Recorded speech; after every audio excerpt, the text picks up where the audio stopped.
Mark సువార్త 1వ అధ్యాయము 40-45 వరకు. ఒక కుష్ఠరోగి ఆయన ఎదురుకు వచ్చి ఆయన ఎదుట మోకాలుని, నీకు ఇష్టమైతే నన్ను శుద్ధినిగా చేయగలవని ఆయనతో చెప్పి ఆయన వేడుకొనగా ఆయన కనికరపడి చేయి చాపి వారిని ముట్టి, నాకు ఇష్టమే, నీవు శుద్ధుడు కమ్మని వారితో చెప్పాను. వెంటనే కుష్ఠరోగం వారిని విడిచాను కనుక వాడు శుద్ధుడాను. అప్పుడు ఆయన ఎవనితోనూ ఏమీ చెప్పకు సుమి, కానీ నువ్వు వెళ్ళి వారికి సాక్షాత్తమే నీ దేవుని యాజకుని కనపరుచుకొని నీవు శుద్ధుడైనందుకు మోసే నియమించిన కానుకలను సమర్పించమని వానికి ఖండితంగా ఆజ్ఞాపించి వెంటనే వారిని పంపివేశాడు. అయితే వాడు వెళ్ళి దాన్ని గూర్చి విస్తారంగా ప్రకటించుటకును ఆ సంగతి ప్రచురం చేయుటకును ఆరంభించడు కనుక ఆయన ఇక పట్టణములో బహిరంగ ప్రవేశింపలేక వెలుపల అరణ్య ప్రదేశంలో నుండి నలుదిక్కుల నుండి జనులు ఆయన ఎదుగు వచ్చుచుండేది. చూడండి, దేవుడు ఇక్కడ కనికరమని కోరుకుంటున్నాడు, కనికరం చూపిస్తుంటున్నాడు. అతడు అనేకమైన పాపముల గుండా వెళ్ళి అతనికి యొక్క వేదన కలిగినట్ట ఒక కుష్ఠరోగి అతడు పాపం చేశాడా, అతని పితరులు చేశాడో తెలియదు. మొత్తానికైతే మాత్రం అతడు కుష్ఠరోగిగా దేవుని ముందర ఉంటున్నాడు. ప్రభువా, నన్ను కనికరించుము, నన్ను స్వస్థపరచమని చెప్పి మంచి మనసుతో విశ్వాసంతో అడిగినప్పుడు దేవుడు కాదనకుండా అతన్ని స్వస్థపరిచినట్టుగా మనం చూస్తుంటున్నాం. ఇక్కడ కూడా మనం కూడా అనేకమైన పాపముల గుండా మనం వెళ్తున్నాం. చూడండి, ఇక్కడ ఎవరునూ తక్కువ కాదు. పైనుంచి కింది స్థాయి నుండి పై స్థాయి వరకు, పై స్థాయి నుండి కింది స్థాయి వరకు ఎవరు కూడా పాపములో రాజపడటం లేదు. పాపను అనేక పైన పాపంలోనే వెళ్తున్నాడే కానీ బోధకుడని లేదు, యాజకుడని లేదు, ప్రవక్త అని లేదు, రాజులు అనేది లేదు, న్యాయాధిపతులు అనేది ఎవ్వరూ లేరు. అనేక మంది అందరూ కూడా పాపం చేసి దేవుడు అనుగ్రహించి మహిమను పొందలేక సూర్యోదయం మొదలు కూడా అస్తమించే వరకు పాపపు చూపులు, పాపపు చేష్టాలు, పాప తలంపుల వల్ల వెళ్తుంటున్నారు. కానీ అటువంటి పాపమును క్షమించడానికి దేవుడు సమర్థుడిగా ఉంటున్నాడు. ఆయన దయ కలిగి పిలుస్తున్నాడే కానీ నేను దూషించలేదు. రే, నువ్వు పాపం చేస్తున్నావు, నువ్వు మోసం చేస్తున్నావు, కుట్ర కుతంత్రాలు చేస్తున్నావు రే అని చెప్పి దేవుడు కోపం చూపిస్తున్నాడే కానీ ఆ కోపాన్ని సాయంత్రం వరకు ఉండనిచ్చుకోకు. ఆ కోపం సాయంత్రం వరకు నీ దగ్గర ఉండకూడదు. నేను కూడా అలాంటి స్వభావం కలిగి ఉన్నాను అని దేవుడు నరునికి వెల్లడి చేస్తుంటున్నాడు. కోపపడుడు కానీ పాపం చేయకూడదు అంటున్నాడు. ఉదయం వచ్చిన కోపం సాయంత్రం వరకు మిగులుతూ మీ దగ్గర అంటున్నాడు. నేను కూడా అలాంటి స్వభావం కలిగి ఉన్నాను.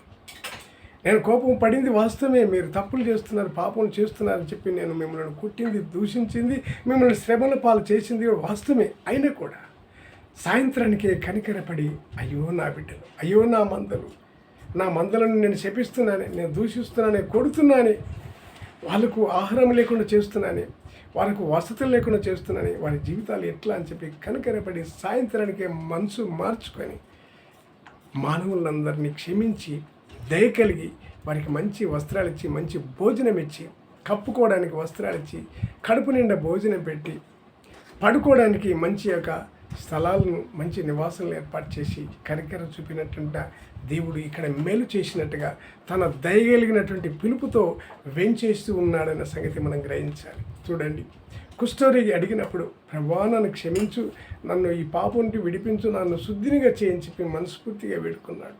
కానీ ఇది ఎలా సాధ్యమైంది? కానీ ఇలాంటి ఆయనతో మాట్లాడితే, ప్రభువా నన్ను కనికరించు మాట్లాడితే, అంటే అధికారికమైనటువంటి దేవుడు, అధికారికమైనటువంటి తండ్రిని నేను ప్రార్థించే, ప్రభువా నన్ను క్షమించు, ప్రభువా తండ్రి నన్ను కాపాడు అని చెప్పి ఎంతమంది మనము నీ శరీరానుసారమైన తండ్రికి నువ్వు ఎంతటి కృతజ్ఞతగా చూపిస్తుంటున్నావు, ఆత్మానుసారమైన తండ్రి అయిన దేవునికి ఎంత కృతజ్ఞత కలిగి ఉంటున్నావు. చూడండి, మానవుడు అనేకమైన శోధనలు వెళ్తున్నాడు, అనేకమైన తప్పులుగా వెళ్తుంటున్నాడు. ఒకడికి ఒక కాలుకు దెబ్బ తగిలిందంటే దెబ్బ తగిలినటువంటి కారణం వాడు వెతకాలి. నేను ఈ తప్పు పని చేసినందుకు ఈ గాయం తగిలిందని చెప్పి ఎప్పుడైతే నేను ఈ కార్యం చేయకపోతే ఈ బండ ఉంది అని చెప్పి కనుక్కొని నా కంటితో చూసి ఆ మార్గం వెళ్లకుండా ఉన్నట్టు నాకు తగలకపోవు కదా, నేను ఆరోగ్యంగా ఉండేవాడిని కదా అని ఎప్పుడైతే మానవుడు చేసినటువంటి తప్పులు, నేను ఈ పాపమును మాట్లాడినందుకే, నేను ఈ పాపిష్టి కార్యం చేసినందుకే, ఈ పాపపు పనులు చేసినందుకే నాకు ఇలా తగిలిందని చెప్పి నువ్వు గ్రహించుకొని ఓహో నేను ఈ మార్గంలో వెళ్ళకుండా నాకేం కాకపోవును అని చెప్పి నీ ఆత్మ నీకు చెప్పుతూ ఉంటుంది ఒక తిట్టు. ఓహో నేను ఈ తప్పు పని చేసినందుకే నాకు ఇక్కడ జరిగిందని ఎప్పుడు నువ్వు గ్రహిస్తావు. ఆ యొక్క తప్పును గ్రహించుకుని మీ సొంత డాడీకి డాడీ నేను ఈరోజు ఇట్లాంటి ఆలోచనలు వెళ్ళాను, ఇలాంటి మార్గంలో వెళ్ళినందుకు నాకు ఇలా జరిగిందని చెప్పి నీ తండ్రిని గొప్ప చేసుకున్నాను. నీ శరీరానుసారమైన నా తండ్రిని గొప్ప చేసుకొని నీ తండ్రిని ప్రేమించినట్లయితే నీ జీవితం ధన్యకరమవుతుంది. ఏ తండ్రి కూడా రొట్టెని అడిగితే రాతినిచ్చిన, చేపని అడిగితే పామునిచ్చిన సామెత కలదు. అది ఒట్టి మాటలే కాదు. నీ నిజమైన తండ్రి, నీ శరీరమైన సారమైన తండ్రి కూడా అయ్యో నా కొడుకు ఈ దినమున చేపను అడుగుతున్నాడు, నేను చేపనే ఇవ్వాలి, చేపను అడిగినప్పుడు నా కొడుకు చనిపోతాడు, నేను పామునిస్తే నా కొడుకు చనిపోతాడు, విషపూరితమైన పామునిస్తే చనిపోతాడని చెప్పి ఏ తండ్రి కూడా కోరుకోడు కదా. చేపను అడిగితే చేపనే ఇస్తాడు. ఎంతటి కనికరం కలిగిన తండ్రి, శరీరానుసారమైన తండ్రికి అంతటి కనికరం ఉంటే లోకాన్ని కలగజేసిన తండ్రికి ఎంత కనికరం ఉండదో. ఆ కనికరంతోనే దయతో ఈ దినమున అందరినీ, మానవాళిని అందరినీ, స్త్రీ అని పురుషులని లేదు అందరినీ కూడా ఈ దినమున పిలుస్తూ ఉంటున్నాడు. ఈ పిలుపుని అందుకొని మనం ఎంతమందిని దేవుని ప్రేమను పొందుకుంటున్నాం, దేవుని కనికరం చూస్తుంటున్నాం. చూడండి, తన తప్పులు నేను ఈ పాపం చేసినందుకే నాకు ఈ కుష్ఠరోగం వచ్చిందని చెప్పి కనుక్కొని ప్రభువా నన్ను కనికరించు, నన్ను శుద్ధిని చేయని చెప్పి మనస్ఫూర్తిగా అతడు వేడుకున్నట్టుగా చూస్తుంటాం. ఇక్కడ కూడా మనం ఎంతమందిని శరీరానుసారమైన తండ్రికి ఎంతమంది మనం సరెండర్ అయిపోయి నా తండ్రికి వ్యతిరేకంగా నేను వెళ్ళినందుకే నాకు ఈ జీవితం ఇట్లా దాపురించింది అని చెప్పి ఇంకా చాలు నేను వెళ్ళలేను అని చెప్పి తండ్రి దగ్గరికి నువ్వు తిరిగి వచ్చినట్లయితే కొత్త జీవితం నువ్వు పొందుకుంటావు. తండ్రి దగ్గరికి రాకుండా నేను ఏ ముఖం పెట్టుకుని తండ్రి దగ్గరికి వెళ్ళిపోతాను, తండ్రి ఎడల నేను అనేకమైన పాపములు చేశాను, ఎలా నా తండ్రి క్షమిస్తాడో లేదని చెప్పి నువ్వు అదే మార్గంలో వెళ్ళక్కర్లేదు. నువ్వు తిరిగి నీ పాపం తెలుసుకొని శరీరానుసారమైన తండ్రి అనేక పాపములు ఎలా క్షమిస్తాడు, అయ్యో నా బిడ్డ, అయ్యో నా కుమారుడు అని చెప్పి క్షమించడానికి సంసిద్ధుడైనప్పుడు నీ తండ్రి అయిన దేవుడు అంతకంటే రెట్టింపుగా నీ పాపములన్నిటిని క్షమించి నీకు కొత్త జీవితాన్ని ఇవ్వడానికి సంసిద్ధంగా ఉన్నాడు. ఆ రూతమ్మకు కొత్త జీవితాన్ని ఇచ్చాడు, పెనిమిటినిచ్చాడు, గొప్ప వంశాన్ని ఆమె గర్భం నుండి రావడానికి కారకుడైనటువంటి దేవుడు. కనుక దేవుడు కూడా నీ మీద అలాంటి పిలుపు కలిగి ఉన్నాడు, అలాంటి దయ కలిగి ఉన్నాడు. చూడండి, ఈ కుష్ఠరోగి ఇక్కడ స్వస్థపరిచాడు, అడగడము ఆలస్యమే లేకుండా. ఎందుకు అడిగాడు ఆయన? ఇతని వల్ల ఈ కార్యం అవుతుందని ఆయనకు తెలుసు, ఈయనకు అంత పవర్ ఉందని తెలుసు. కనుక ఇక్కడ కూడా నీ తండ్రి కూడా అలాంటి పవర్ ఉంది. నా తండ్రి క్షమిస్తాడు, నా తండ్రి నన్ను కాపాడుతాడు, నా తండ్రి నాకు మేలు చేయడానికి, నా తండ్రి నాకు తన స్వరక్తం ఇచ్చి, తన డిఎన్ఏ ఇచ్చి నన్ను కనడమే కాకుండా మంచి మంచి మాటలతో నన్ను పెంచాడు, మంచి మాటలతో నన్ను చదివించాడు.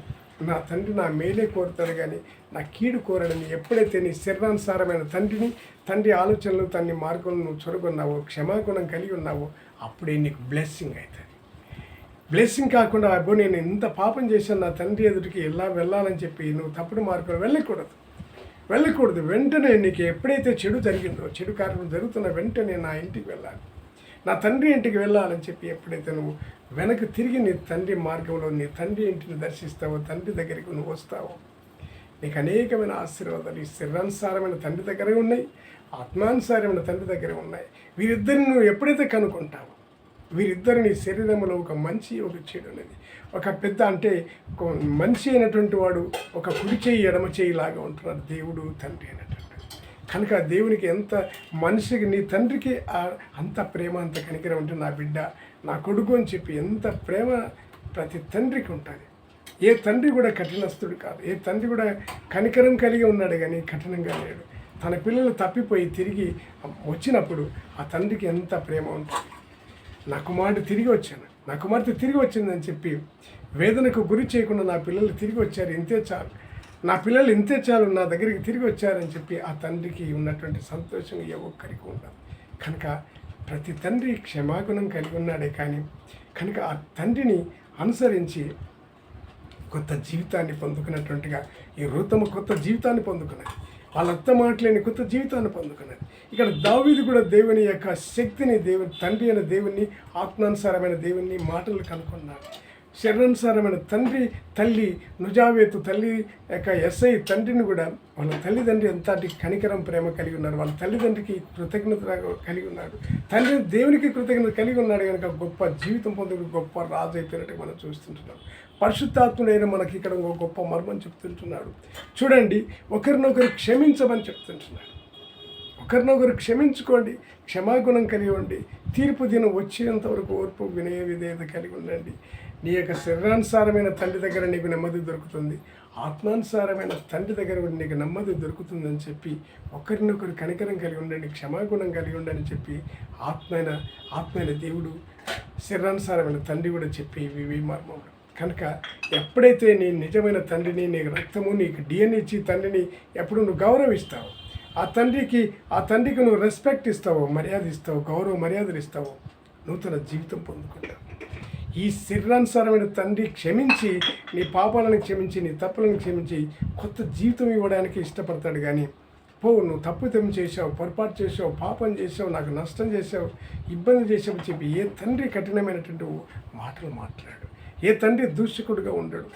పిల్లలు కనుక పాపం చేస్తారు, తప్పులు చేస్తారని చెప్పి క్షమాగుణం కలిగి ఉంటాడు. కానీ వచ్చిన కుమార్తెను వెళ్ళగొట్టుకున్నాడు. నా ఇంతే చాలు, నా బిడ్డ తిరిగి నా ఇంటికి వచ్చింది, తెలుసుకుని నా ఇంటికి వచ్చింది, నా కుమారుడు తెలుసుకుని నా ఇంటికి వచ్చాడని చెప్పి కనికరం చూపగలిగటానికి ఇష్టపడతారు. కానీ ఏ తండ్రి కూడా అంతటి కఠినతో ఒక్కరు చూపించలేరు.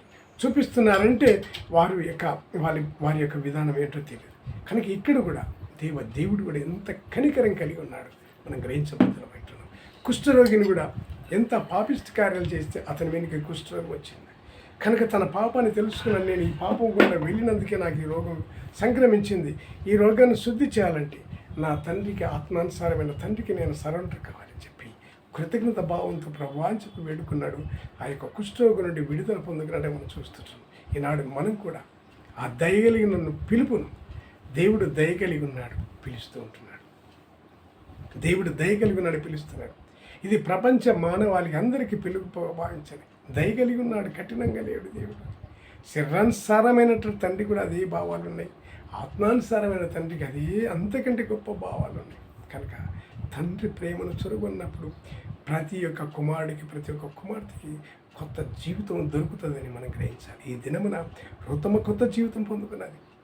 దావీదు గొప్ప రాజు అయిపోయినాడు. పరిశుద్ధాత్మైన తండ్రి అయిన దేవుని మాటలు విన్నప్పుడు క్షమాగుణం కలిగి కొత్త జీవితాన్ని పొందుకున్నట్టు చూడగలం. ఇక్కడ కుష్ఠరోగుడు కొత్త జీవితాన్ని పొందుకున్నట్టుగా మనం చూడగలం. ఆ యొక్క పాపం నుంచి విడుదల పొందుకొని కుష్ఠరోగం నుండి శుద్ధుడైపోయి మంచి శరీరాకారంతో, మంచి శరీర నిర్మాణంతో కొత్త జీవితాన్ని ఆరంభించినట్టుగా మనం చూస్తున్నాం. మన జీవితాల్లో కూడా మనం కూడా ఇలాంటి కృపను పొందుకున్నటువంటి వారముగా మనం ఎందరము ఉంటున్నాం, గ్రహించబద్దులు ఉంటాం. లెట్ us pray, ప్రార్థించుకుందాం.